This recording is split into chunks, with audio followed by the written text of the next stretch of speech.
యేసు ప్రభు తెల్లని వస్త్రాలు వేసుకొని చాలా అద్భుతమైన వాక్యాన్ని బోధిస్తుంటే ఆ పూరి గుడిసెలో ఉండి వింటున్నాడు. ఆ వ్యక్తి వింటున్నప్పుడు కళ్ళలో నీళ్లు తిరిగిపోతున్నాయి.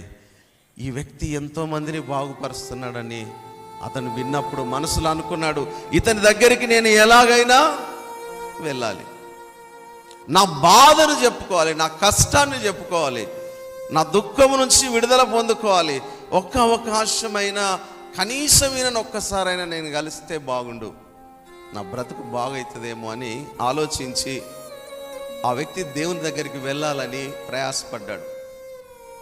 మనిషి జీవితంలో కూడా మన బ్రతుకు నిరాశతో కూడినదిగా ఉండొచ్చు, కానీ ఒక్క ఆశ నీ జీవితంలో ఉంటే ఆ ఆశ దేవుని దగ్గరికి వస్తే ఆ ఆశను దేవుడు తృప్తిపరుస్తాడు. గట్టిగా చప్పట్లు కొడతారా? ఆమెన్, హల్లెలూయా.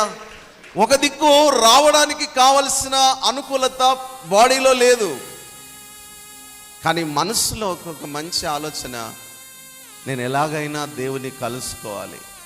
ఎంతోమంది బాగుపడుతున్నారు, ఎంతోమందికి స్వస్థత వస్తున్నది, నా బ్రతుకు కూడా ఒక సంతోషం కలగదా అని ఆయన ప్రయత్నం చేశాడు. మత్తయి